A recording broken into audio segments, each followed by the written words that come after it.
पर आपके विभाग द्वारा कार्यवाही की गई है। सर, किस एक्ट में कार्यवाही हुई है और क्या कार्यवाही आपके द्वारा की गई है? जेएलएन पे हमें एक शिकायत प्राप्त हुई थी जिसमें कुछ दवाइयां जो डॉक्टर के प्रिस्क्रिप्शन में ली गई थी, वस्तुतः उससे उलट कुछ दवाइयां उनकी तरह दी गई थी, जिस पर हमारे औषधि नियंत्रण अधिकारी द्वारा जांच की गई और जांच में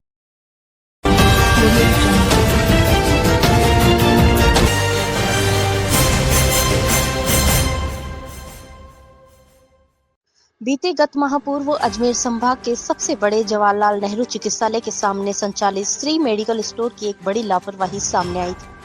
जिसमें चिकित्सक के द्वारा दी गई दवाइयां मेडिकल स्टोर दवाइयों का वितरण किया गया था, जिसके चलते आज खाद्य सुरक्षा और औषधि नियंत्रण विभाग अजमेर ने कार्यवाही करते हुए श्री मेडिकल स्टोर के लाइसेंस को निलंबित कर दिया है।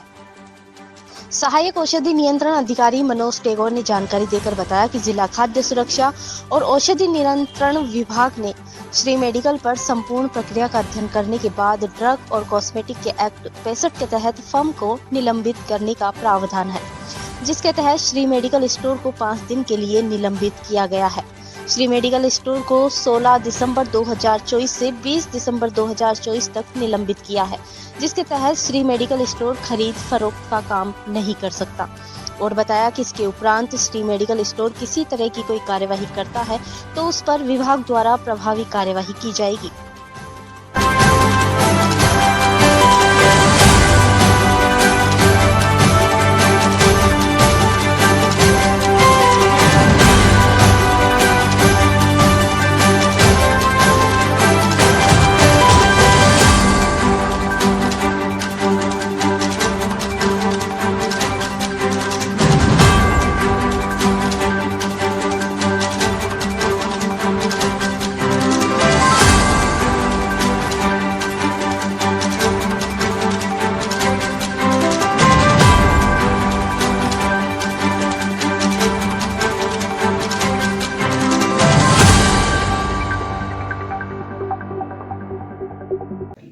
जेएलएन पे हमें एक शिकायत प्राप्त हुई थी जिसमें कुछ दवाइयां जो डॉक्टर के प्रिस्क्रिप्शन में ली गई थी, वस्तुतः उससे उलट कुछ दवाइयां उनकी तरह दी गई थी, जिस पर हमारे औषधि नियंत्रण अधिकारी द्वारा जांच की गई और जांच में जो बिंदु पाए गए और उन्होंने उसकी तरफ दबाव दिया, उसका अध्ययन करने के बाद ड्रग एंड कॉस्मेटिक एक्ट के नियम 65 में फर्म को निलंबित करने का प्रावधान है। तो फर्म को हमने 5 दिन के लिए निलंबित किया है, दिनांक 16/12 से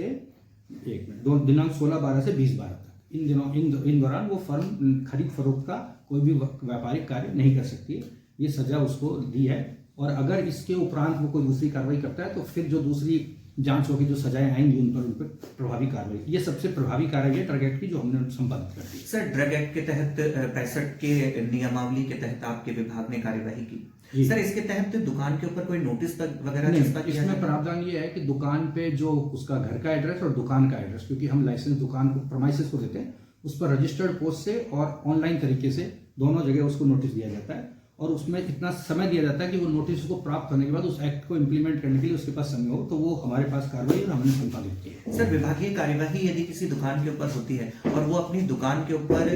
किसी और प्रकार का इश्तिहार लगा करके और जनता को बताना चाहता है तो उसके तहत भी कोई प्रावधान या कार्यवाही? अगर वो दुकान बंद है और वो क्रय विक्रय नहीं कर रहा है तो सरकार के आदेश की पालना अगर उसने कर ली है तो वो जो दूसरा इश्तिहार है वो इस कानून के दायरे में नहीं आता जी। हमारे कानून में अगर उसने दुकान का व्यवसाय नहीं किया है तो उसने सरकार की कानून को मान लिया है, तो उसलिए वो सजा मिलने के बाद उसको दूसरी दुकान खुलने के बाद जो तारीख हमने निर्धारित की उसके बाद उसको बिल ला के बताना पड़ेगा कि इस दिन से मैंने कार्य वापस चालू कर दिया। ठीक है।